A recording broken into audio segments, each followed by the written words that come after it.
Não, homem eu sei que que Vossa Senhoria foi, não é isso? Até subir em alto lugar que não lhe pertence, né? Até chegar no tatu no toco, né? Tá. Agora é impressionante essa cadeira e essa caneta, né? Quando a pessoa tem o poder na mão, ela muda completamente, né? Eu acho que dinheiro e poder só aumentam o que você é. Catalisador. O dinheiro e o poder só revelam o que você realmente é. Se você tiver tendências de violência, você vai ficar mais violento. Se você tiver tendência de caridade, você vai ter mais poder de exercer caridade, né? Eu acho que o Bitcoin, inclusive, as tecnologias em geral, a comunicação, o senhor já iria o que o senhor diz. Só que com isso o senhor consegue dizer a milhares ou milhões de pessoas, não é isso? Sim. Agora, Renato... O senhor estudaria esses temas todos. Só que agora a gente consegue conversar. Rapaz, eu sabia que existia o professor Fausto há décadas. Essa semana eu conheci Pantoja, conheci vários caras Rossello, caras que eu acompanhava na internet há quase 10 anos. E eu nunca acessaria ele se não fosse internet. Eu escrevo a Nobel e os caras me respondem e-mail, bicho. Tipo, que loucura, né? Caras às vezes são acessíveis, né? Esse é o lado bom da internet, né? A acessibilidade, né? Impressionante. Agora, qual que é a tua explicação para essa multidão que está seguindo o Bolsonaro, levando multidões aí? A população, né, tem carência desse líder aí, O professor Olavo demorou mais que eu para aceitar isso. Inclusive, antes de morrer, há menos de 6 meses antes, ele postou, né, que se Bolsonaro não se arrependesse dos seus crimes e sua covardia e virasse homem, seria o ser mais desprezado da história do Brasil em pelo menos uma década, né? Eu acho que isso vai acontecer, mas cada um tem seu horizonte de visão, né? Eu publicava em jornal, em 2016, que Moro era um agente da extrema esquerda, né? Hoje a maioria das pessoas concordam com isso? Sim ou não? Quando eu publiquei isso em 2016, eu perdi metade dos meus seguidores, não é isso? Renato vagabundo, não é isso? Comunista, não é isso que eles diziam? Hein? Eu larguei. Logo a primeira nomeação foi aquela Ilona Zabona. Eu não tenho... E a mulher dele não recebeu dinheiro de quem na vida? Ele tá ligado a quem? Os compromissos pessoais dele são com quem? E as 10 medidas nazifascistas que eu também coloquei publicamente, que eram todas totalitárias, ele foi tomar posse, ele foi negociar a posse dele com o Bolsonaro com esse livrinho na mão, que a missão da vida dele é fazer militância por aquelas medidas que são mistura de medidas nazistas, castristas e stalinistas, não é isso? Que são as 10 medidas contra a corrupção, né? Que é um aumento brutal de poder de Ministério Público e Judiciário contra as liberdades individuais, né? O governo de Bolsonaro avançou mais. O totalitarismo chinês, com Pix, com Drex e com Meu Gov, que tem hoje no Brasil, tem serviços públicos que você tem que ser escravo gold. Você tem que dar características de sua personalidade. É um sistema que não é confiável. Vaza ou não vaza os dados de declaração de renda? Ele não vai vazar nossa biometria? Daqui a 30 anos, eu duvido, menos de 20 anos, não vai sair um bebê na maternidade sem chip localizador. Hoje os milionários estão pagando para botar o chip no filho, não é isso? O chip localizador para sequestro, sei lá, e pegar o guri de volta. Isso vai ser obrigatório. Durante o governo do Bolsonaro teve a unificação de todos os bancos de dados. Quando o senhor nasceu, tirava CPF com 18, 20 anos, não é isso? Quando eu nasci, se tirava CPF com 13, 14 para abrir conta. Agora o guri não sai do hospital sem CPF, não é isso? E ficou só o CPF agora, né? Nem RG precisa mais. Quase uma biometria, né? Não, vai vir chip.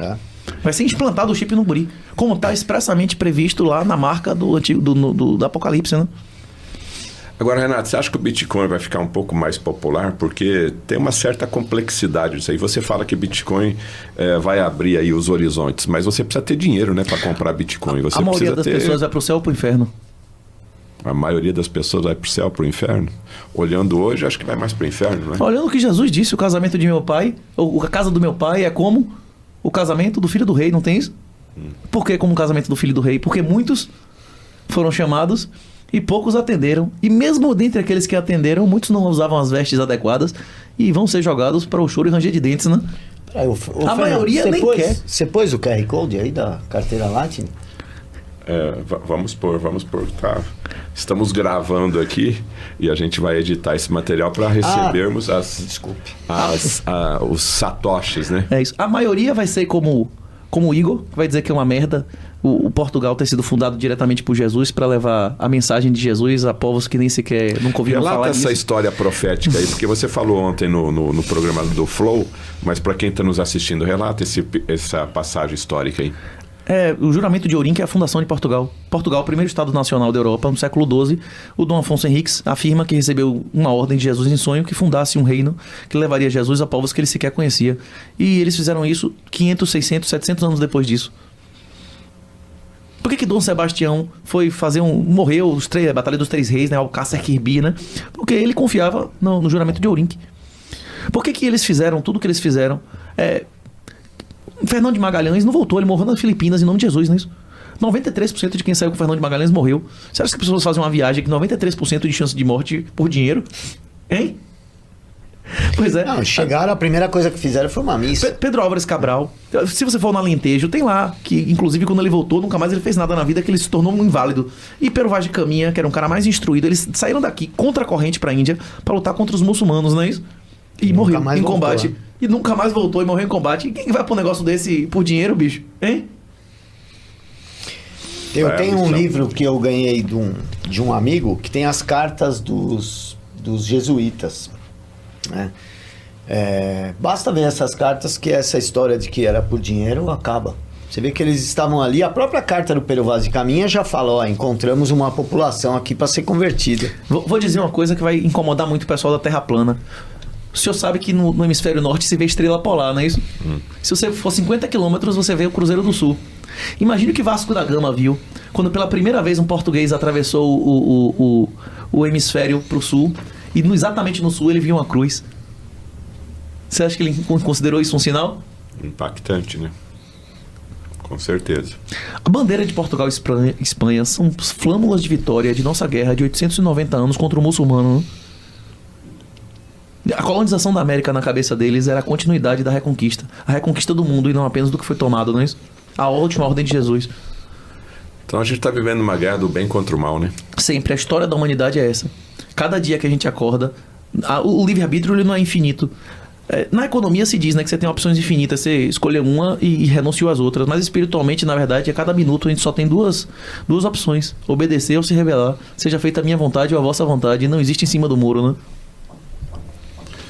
Ontem eu fui fazer uma entrevista no Museu de Arqueologia Bíblica com o pastor Rodrigo Silva, né? Rapaz, eu adoro os episódios dele, viu?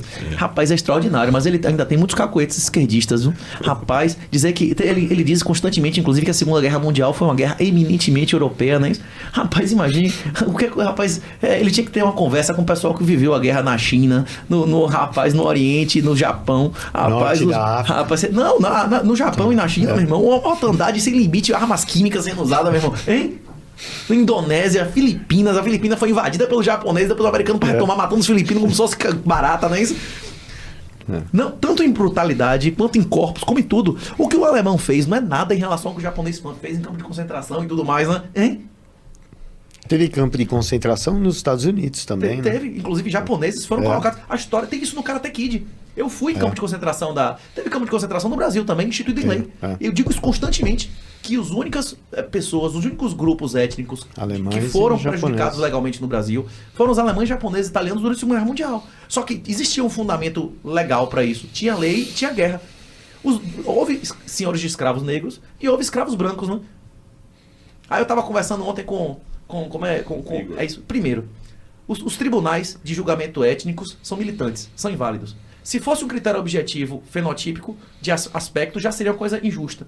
Se fosse genético, muito também injusto. Porque você pode ser geneticamente negro e descendente de senhor de escravo negro, e você pode ser totalmente branco e seu ancestral ter sido um escravo. E se você for totalmente branco, provavelmente você é um cara que veio da Itália, a maior parte da migração do Brasil foi depois do fim da escravidão.